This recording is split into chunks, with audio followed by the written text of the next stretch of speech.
Hey guys, how the hell are you? Thank you so much for tuning in to yet another iFAQ video. I love doing these infrequently asked questions videos. It's kind of a nice, steady thing to release every Saturday, so I'm very appreciative that you guys enjoy them as well, and gives me kind of an outlet for this sort of thing. So without any more bullshit, let's just go right on into question number one. Man, when I was in the States, I found so many beers that were way better than PBR. Any thoughts on Stone Brewing, Three Floyds, and Founders?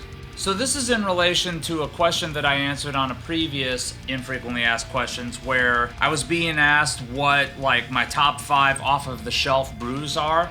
And yeah, there's tons of better beer out there than PBR. But if we're talking about stuff that is super common, you don't have to go to a specialty store or a bottle shop to get it, something that you can find literally anywhere, that's why I put PBR on that list. But to answer your question, thoughts on Stone, Founders, Three Floyds, I think they're all fantastic. Of the three, I like Founders a little bit better because they tend to do a lot of stuff like the Breakfast Stout, for example, that is definitely more suited to my palate as far as what I like for beer. Stone does a lot of crazy stuff, but at the same time, I feel like they're a bit overrated.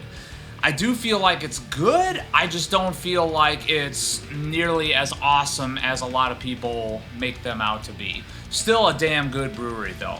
As far as Three Floyds go, them I know by reputation only. I've actually never had anything from them. I would love to at some point. Fingers crossed, hopefully in the future when I've lost enough weight. Hey Arnold, what's your desert island rig?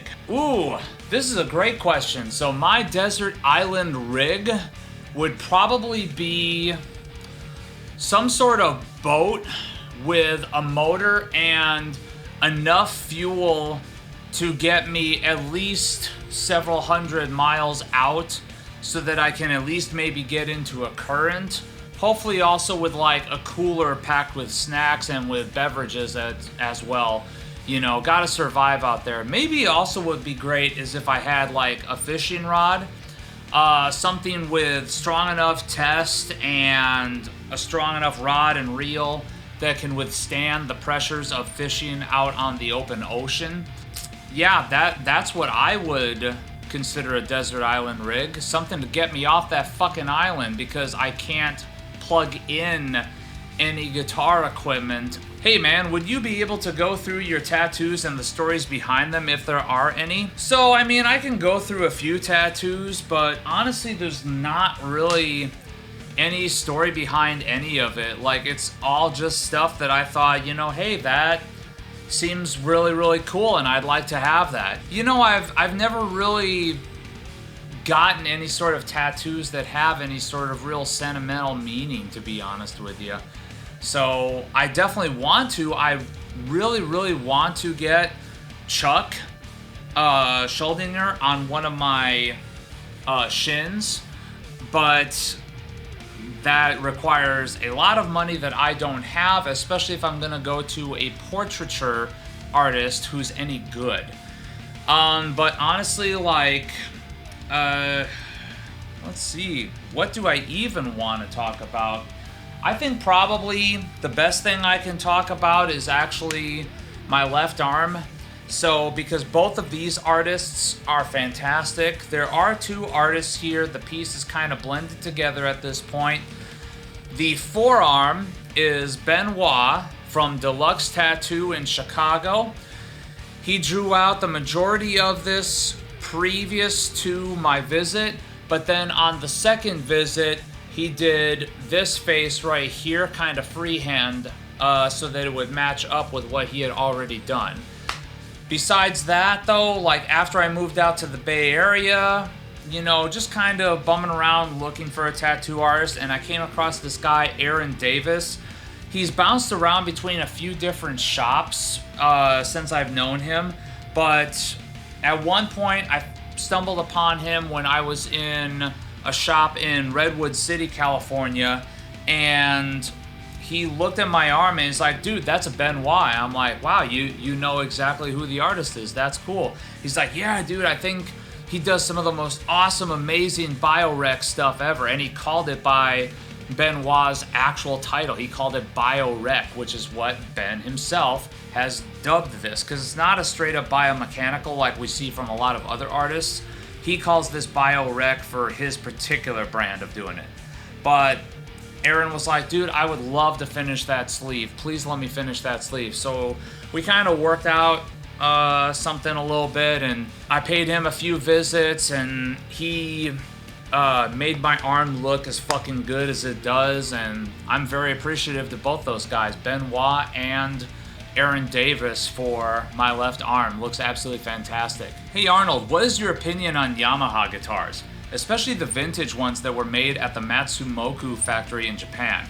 The 1981 SHB 400 I have is a fire breather. Dude, I think Yamaha's a legit company, and they've kind of always been putting out at least good quality stuff, if not amazing quality stuff. The Matsumoku stuff is stupid awesome.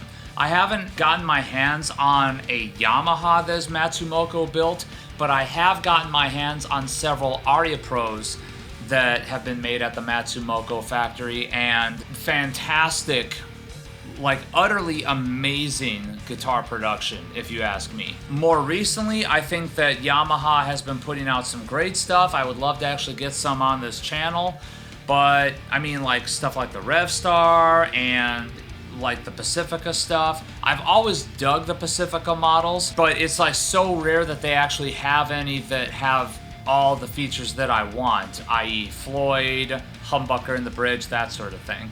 So it's usually I've got a lot of give and take on the Pacifica models, but yeah, no, I'd love to get some on this channel. I think they're a fantastic brand. What happened to the cool Viking beard thing that you had going on, dude? That was a better look for you. No, it wasn't. No. I just decided to get rid of it because it looked patchy as fuck and I didn't care for it at all. So I've got kind of that weird bit of genes where my facial hair grows in super duper patchy. It grows in great right here. Like if I wanted one of the awesome redneck mustache and goatee combos that, you know, like just screams out, hey, this dude needs a trucker hat, Oakleys, a skull tin, and a diesel dually, I can grow that shit no problem. But like a full beard, it doesn't grow here, except for like one hair here, one hair here, one hair here, etc. It's very, very spotty. So pretty much the redneck goatee is like the only thing that actually grows on me. Unrelated music question. You said your wife is Brazilian. Being half Portuguese myself with a few relatives from Brazil, how in the hell are you losing weight? Seriously, mad respect for your dedication to being healthy and making and bringing us great music. Peace from an old metal maniac. Dude, thank you so very much. For those of you guys that don't know from like my posts on Instagram, Facebook, and from like my streaming, I am on keto, and I've been doing keto since August 15th. That was my first day that I did keto, and since then, I've just been trying to stick to it. I've had grand total maybe 4 cheat days, but yeah, I've been sticking with it. I use an app that is called Carb Manager that is on my phone, and I literally track every single thing that I eat, so that I get an idea how much carbs am I taking in, how much fats am I taking in, how much protein am I taking in. And I'm never ever going to claim to be 100% an expert on keto. And what I would also recommend to you is if you guys are considering it, talk to your doctor first, make sure that you don't fly in super blind like I did. I literally just said, fuck it, I'm keto now. And started from scratch, like, okay, well, shit, no sugar for me today and no beer for me today, and I've just been going ever since. You mentioned Brazilian family. Dude, churrasco, you can have tons of churrasco on there. On keto, man, like literally kind of all that I eat is meat, A lot of cheese and nuts in there too, but mostly meat. You know, occasionally I'll spruce it up with like some avocado and like some hot sauce. I do have some tortillas that are specifically like 1 net carb so as to keep my total carb count down. And I do allot myself a little bit of a sort of sweet treat every single day. I usually have an energy drink every day, but I always keep it to like the lower carb stuff like Bang or like the Monsters that are like 0 sugar. But I also can have diet soda, so that definitely satisfies my sweet tooth. The main problem with that is because of the chemicals that are in there, that they have an effect on your appetite. So you still want to drink diet soda in moderation. You know, not necessarily all the frickin' time, but you know, you can have some here or there. But that's literally all I do. What are your thoughts on the Brazilian band Vitalism? Personally think that Ed and Lucas effing rip. Dude, I love that band. That band is fucking phenomenal. A little bit genty, a little bit metalcore, and some great fucking tone. I dig the tunes, and I've got nothing really bad to say about them. It's not necessarily something I reach for all the time, but that's just the nature of the game for that particular genre. But as far as the music they're in, and as far as the musicianship they're in for that band, fucking A, it rips. Hi Arnold, I just got my first Floyd Rose style guitar. When I go ham on the whammy bar, one of the strings pops out of the back, and there is fret buzz dead notes on anything below the 8th fret of the low E. I was going to do a setup. Being my first ever setup with a Floyd, I was pretty nervous but determined. But right out of the gate, all the hex bolts screw tops were stripped, so couldn't unless I got more tools. What would you do here? Do you think there's any shame in bringing it in for a setup by a professional? Absolutely zero shame in that, especially if you want to retain that instrument. If it's got a serious problem, like the bolts are stripped, then yeah, you need to replace those bolts, make it so that you can actually set the thing up easier on your own.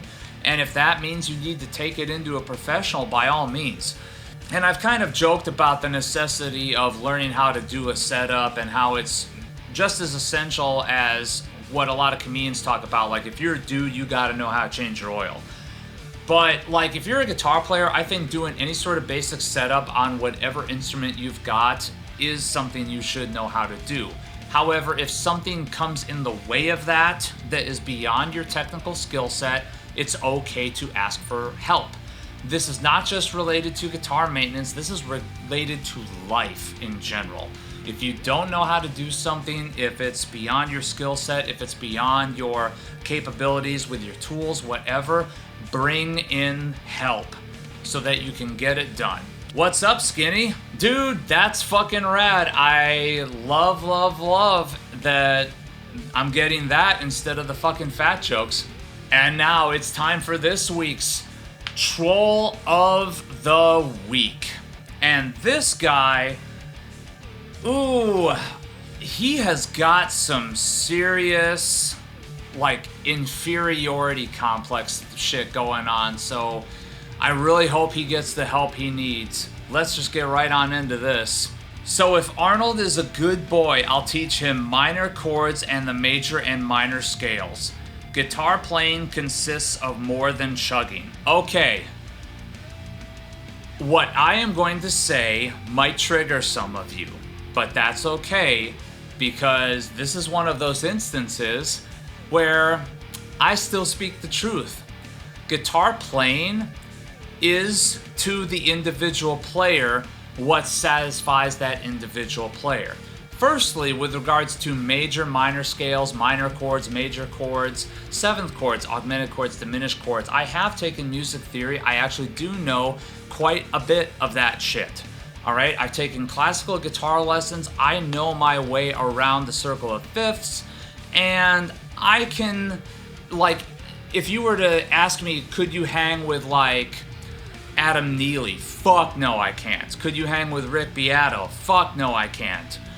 Those guys are leagues beyond what my capabilities and what my understanding is. But taking a look at my history from when I lived in Rockford, Illinois, I'm the asshole that started taking music theory in college, and then everyone around my shitty local scene started in with, oh what, so you think you're better than us? At which point, I got into my head, you know what? Fuck you, yes I am, because if you're gonna make me feel like shit for knowing this, then absolutely I am. And that's what makes me better, is the fact that I don't make people feel like shit for what they like and do not like, or what they know and do not know. Kind of like what this guy's trying to do. He's making an assumption that all I like to do is chug and play power chords, which, don't get me wrong, that is one of the main things I do love about playing guitar, and that's perfectly fucking fine. Hello, chug life. I love playing kick-ass metal riffs. I love thrashing. I love playing tremolo pick death metal and black metal patterns. There is nothing wrong with that. If you want to play a bunch of like wheelie stuff, that's fine. I like getting into that sort of shit too, but I'm at a point now where I know what I like, and if what I like is playing kick-ass metal rhythms and writing out riffs, that's fine. Because the only person that needs to be okay with that shit is the guy who's talking right now. You don't have to like what I do. You don't have to watch this channel if you don't like what I do. So, I mean, there's not really much more to say on that. So thank you guys so very much for tuning in. Remember, like this video, subscribe to this channel. There's lots more metal guitar oriented content to come. And by the way, friendly reminder, if you haven't already yet, go to twitch.tv/ArnoldPlaysGuitar. I am Twitch streaming now, music production streams, music writing streams, behind the scenes footage of how these videos get made. I'm not streaming right now because I'm just taking a little bit of a breather today, but typically I've got a multi-camera setup in here and I am making it happen. Right now I'm unemployed, so this is my way of trying to like stay busy, stay motivated, and get more shit done for you guys. So please, please, please check me out, give me a follow, give me a sub. It's always very, very much appreciated. And as always, thank you so much. And remember, take what you do seriously, but do not take yourself too seriously.